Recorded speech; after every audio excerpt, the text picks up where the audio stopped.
Welcome back, everyone. For today's video, we are going to be taking a look at day number 2 of the qualification process for the Paris Freestyle Chess Grand Slam Tour. Now, yesterday on day number 1, I got off to a pretty decent start with 3.5 points out of 6, and I was shared 5th place. Now, as most of you probably watched the video yesterday, you should know that 8 of the 12 players in this field will move on to the knockout portion. Anything less than 8th place will be a massive disappointment for me. So, in the first game of the day, I played against Fabiano Caruana, my compatriot from the United States of America. We would draw that game, that would put me on 4 points out of 7. And now we are going to be taking a look at the 8th round game, which I'm playing against the Indian superstar Ramesh Babu Pragg. So, in this game of Fischer Random Chess, I have the white pieces, and let's jump right into the action. So, the game starts with this move f4 here. Now, when I play the move f4, one of the reasons that I played this move is I'm trying to open up this diagonal for the bishop. Before the game, I analyzed with some of the other players. I wasn't sure if f4 was the best move or e4 is playable. Ultimately, this is what I went with. Pragg plays the move d5, and now I play the move knight g3. Now here, Pragg plays the move knight to d6, and one thing that I think a lot of the players who are lower in the standings had to have been optimistic about going to the second day is that when you play freestyle chess, you do not always have to mirror your opponent's moves. So for example, before the game, when I was analyzing it, we thought that f5 was the best move, but you can almost play any first move and you're probably not outright losing. So we get this position after knight to d6, and here I played the move d3. Now this move d3 is a move that I played for a couple of reasons. First of all, it stops black from jumping to the c4 square as my pawn covers c4, but secondarily, I also might want to play e4, preparing to build the big white center.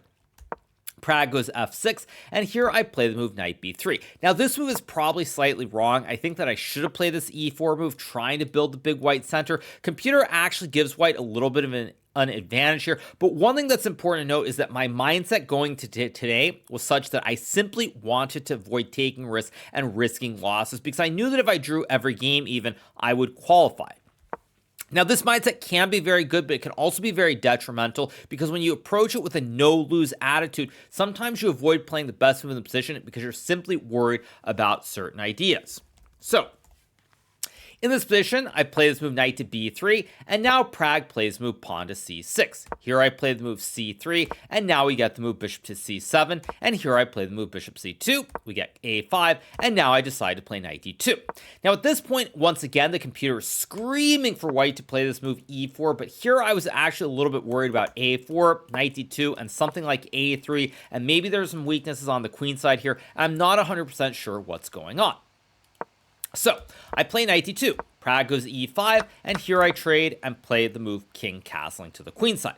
Pragg plays knight g6, I trade the rooks, and here I go e3, trying to stop black from jumping to f4 with the horse. Pragg castles, I go queen e2, and now we get the move queen e7. Now at this point, it's a very stable position. Both sides have the same amount of material, but black is very marginally better because of this big black center. So I go rook f1.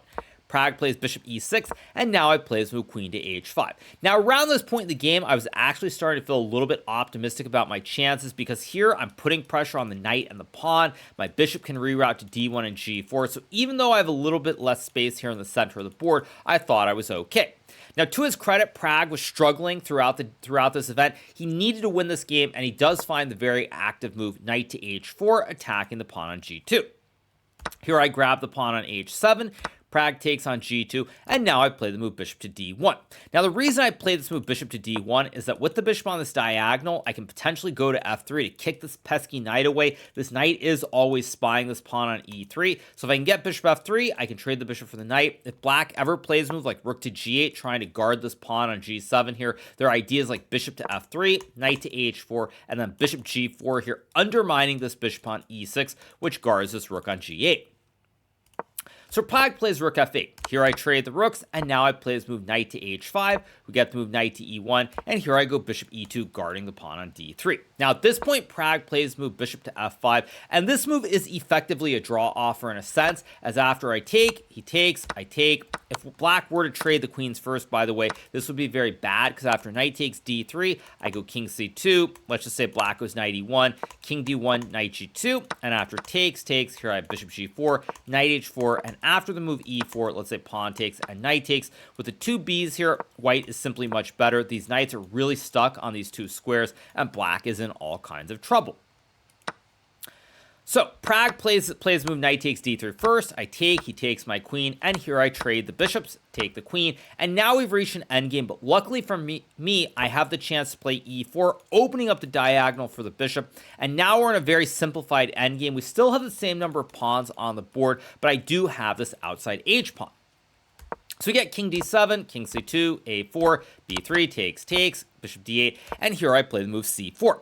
Now I knew that Pragg needed to win this game, or at least try to win this game, to give himself better chances at qualifying since he was struggling throughout the event, which is one of the reasons I was not surprised when he played this move d4. Now this is a very committal move because black temporarily gets a protected passed pawn, but as we're about to see, this pawn can very easily be blockaded. So I go knight f3, king e6, I go bishop f2, we got bishop f6, and now I go knight to e1, intending to route my knight to d3, where it will block this pawn from moving forward, and also putting pressure on the pawn on e5. So here Pragg goes b6, I play c5, and now we get this move b5 being played. Now this move is a fairly serious inaccuracy here. Pragg probably should have just traded, gone king d6, knight d3, knight c7, and realistically, this position is probably just going to be a draw, bishop g3, knight e6. I can still go h4 to keep the game going, but after a move like knight c5, there really should not be a whole lot of play. Instead, Pragg goes b5. Now I play bishop g3, pressuring this pawn on e5. We get bishop g7, and here I decide to play the move king d1. We get knight c7, knight b4, king d7, and here I make a very serious mistake to repeat in this position and make the draw. Now you're probably thinking, well, you want to draw. That's what you should have done. However, it is important to keep an eye on the exact situation, and what I should have realized during the game when I made this repetition here after king d7 is that if I play a move like h4, there is no chance of me ever losing this game, because if black ever goes knight e6, I have knight d3 guarding the pawn, and the e5 pawn is simply going to fault. And if black goes king e6, king e2, bishop f8, after knight d3, again I'm pressuring the pawn on e5. Let's say black goes back, and here, actually, sorry, not back. Sorry, black goes knight a6 here. I can play b4. The knight guards both the pawns, and after bishop g7 and h5, maybe it's still a draw somehow for black, but it's very, very tough to play, and there's no way that I can lose the game. But it's obviously easier after the fact to realize that, but when I did realize almost as soon as the game ended that I probably should have played on, I was kind of horrified because I realized that I had a significant advantage. But I thought I'd draw the game. Top 8 is all that matters. However, this would backfire spectacularly, as in the 9th round of the tournament, I would suffer a very tough loss to the German superstar Vincent Keimer. This would put everything in disarray. So after this 9th round, I was now in clear 6th place, I believe, by half a point, but things were getting very shaky. Now, in the 10th round, I would make a draw against Norbek Abdustorov in a second game in a row where I was in a lot of trouble and potentially losing, and with this draw, I would secure my qualification into the top 8. But that being said, there was still one more game left to be played in the 11th round, and we are going to jump into that game where I am playing with the black pieces against Richard Rapport from Hungary. Now, the situation going to the final round was pretty clear-cut. I had 5 points out of 10, and half a point behind were Vincent Keimer and Fabiano Caruana in 7th and 8th place, shared with 4.5 points, and half a point or 1 point behind them was Richard Rapport and I believe Gukesh from India. Now, with Fabiano and Vincent playing, if that game were decisive, this could give either Richard Rapport or Gukesh a chance to catch the loser of the game between Vincent and Fabiano should they win their game. Now, Gukesh would get blown off the board in the 11th round, but I was playing against Richard, the other player who had an opportunity. So here the game starts with the move c4. Here I play the move c5 in this position, and now we get the move h4. Now this is a very creative approach by Richard from Hungary. He decides he's going to attack on the king side very early here, and this is something that had completely missed my eye altogether before the game. When Fabiano and I were analyzing, we thought d4 was the best move. We thought c4, c5, and simply something like b3, b6 would be very boring. However, h4 is actually a top computer move, and this shows how creativity can be rewarded when you play Fischer random chess, because it looks weird to play on this edge of the board, but with the two Bs on the diagonals, the idea is to develop the rook. There's a lot of rich play in the position. So I go h5. Now here we get the move knight to e3, and I decide to play this move e6. Now, one thing you will notice even from the Pragg game is generally, in my opinion, when your opponent puts a knight out in the center of the board very early, I really like to push pawns to blunt the knight from jumping forward, and in this case with the pawn behind the knight, I thought that I was already doing fine. So we get b3. Here I go b6. Now both the diagonals are open for both white and black. And here we get the move knight to f3. I play knight to f6. And now Richard decides to play the move bishop takes knight. Now this move is a serious inaccuracy, but I understand the reasoning behind this move. For someone like Rapport from Hungary, he likes to be creative. And here playing something like d4, for example, after takes, bishop d4, and knight g4. White is apparently a little bit better here. Actually, sorry, wait. Bishop takes d4. Apparently, I'm supposed to go rook h6. Weird move. Knight g4 is a move I think I would have played. But apparently, there's a tactic that's winning with bishop takes pawn.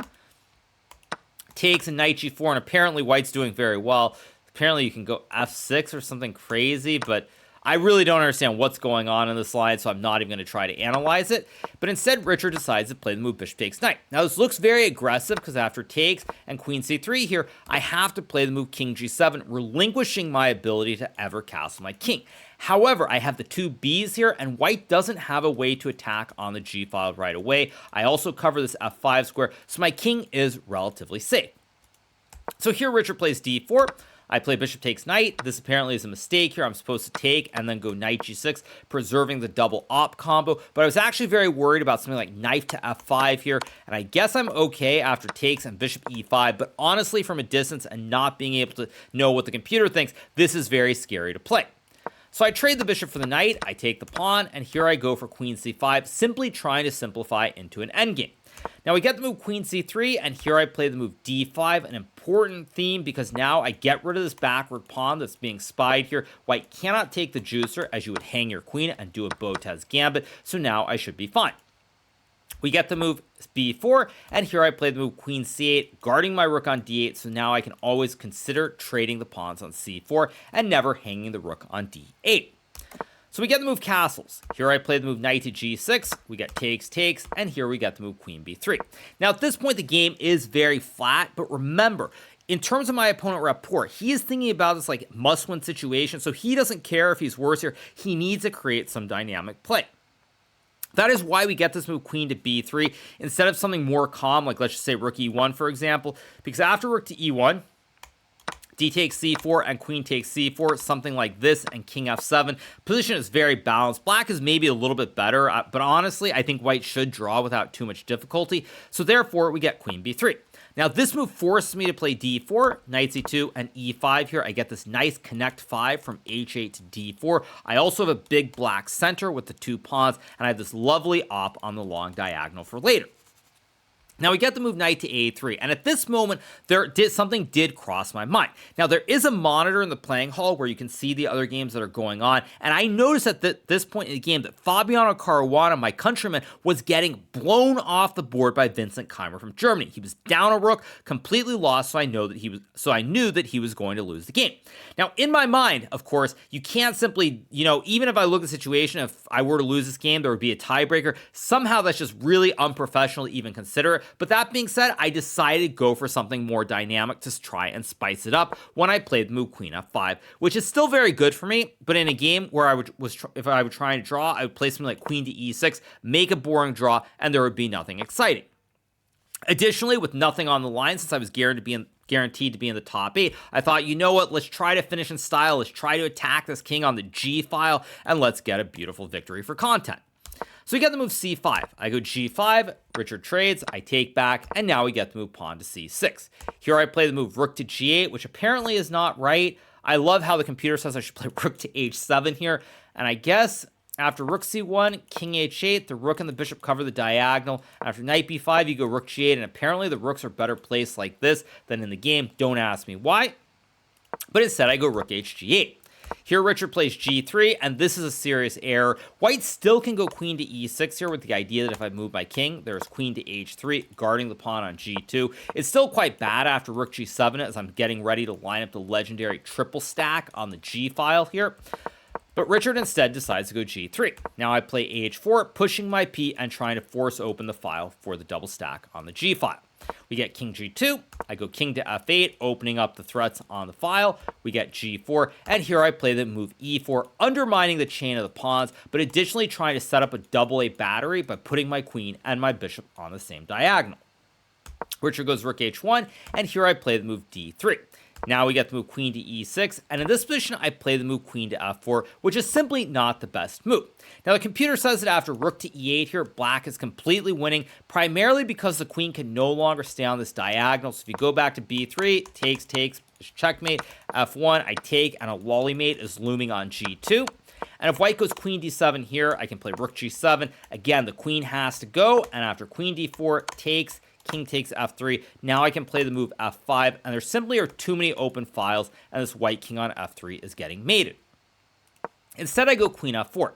Now we get queen takes pawn. I play rook takes g4, temporarily trying to sack the rook, and now we get king f1. If Richard were to take the rook, you would hang the queen and the game. So we get king f1. I trade the queens, I take, we get rook h3, and here I play the move rook takes b4. Now this move is not the best move in the position, but at this point, knowing that I was up a pawn in this endgame here, I figured there's no way I can lose. A draw is good enough, and that's how it goes. So I go bishop e5, building the classic wooden shield here with the bishop on the square. Richard plays rook c3. This is a mistake, by the way. White should probably go rook d7 here, and after king e8 and rook takes a7, black is still probably, actually black is winning apparently after h3. There's also rook h7 here. At any rate, there's no chance of losing, and I look for a little bit more. But Richard goes for the creative rook c3 here, sacking the rook, because here if I take the rook on c3, after c7, it's uh-oh spaghetti-o. The knight covers the square, meaning that without rook c4, white is pushing the p, getting a queen, and winning the game. So I go bishop c7, blockading the pawn. We get knight c2, and here I check and go rook to c1. Now here, white could still go king g2, and after rook to c1 and a move like king h3, white is apparently still fine here, but it's understandable that Richard probably thought with the pin of the knight and the rook, it was over. So he goes king e2. I play rook c1, we get king d2, and now I play the move bishop to f4, checking the king away from the d2 square, and Richard goes king d3, and now I play the move h3, and in this position, Richard decides to resign the game because now my h-pawn cannot be stopped here. If white goes c7, which is the obvious move, I sack the bishop, I play h2, and with the rook covering this h1 square, after rook h7, queen, rook takes queen, rook takes rook, I have a rook and a pawn in return for the knight here, and it's just simply not going to be an exciting finish. Now, after bishop f4, if Richard were to go king e2, it's the same thing. I still play h3 here with the same idea of h2, h1, and if white were to grab the juicer, you then lose the knight on c2, I take the pawn on c6, and it's basically a similar endgame with no play. So, I get a very, very big win in the final game to end in style. This means that I finish with a score of 6 points out of 11. I believe that I finish in 6th place, if I'm not mistaken, ahead of Fabiano and Vincent. I do not know who I'm going to be playing tomorrow in the actual classical matches. The top 4 players will pick. I'm not even going to take a guess at who I'll play. I could play Nepo, I could play Magnus, I could play Maxime. I could also play, I think, Arjun, if I'm not mistaken. Or Noterbeck. Really don't know who's going to finish 4th overall. But at any rate, I get the job done today. It was a little bit shaky after the 3rd game of the day and then the 4th game, which was really a nerve-wracking affair against Noterbeck. But I get the job done. I qualify for the final 8. And now we move into the knockout portion, which will be featuring 2 games of classical chess, 90 minutes, I believe, plus a 30-second increment. So I think my chances are pretty good. I like playing slower rather than this rapid blitz hybrid in the qualification process, so I like my chances. But tomorrow the show continues, and we'll see who I'm playing at tonight. Don't know yet, but I'm really looking forward to the next set of games. So, on that note, I hope you guys have enjoyed this recap from the second and final day of the qualifying for the Paris Freestyle Chess Grand Slam Tour being held here in France. If you are not already subscribed to the channel, make sure that you smash that subscribe button below, and we'll be back with some more great recaps in the coming days from this freestyle tournament here in Paris. Have a great rest of your evening, and until next time, have a good one. A bientôt. Bye.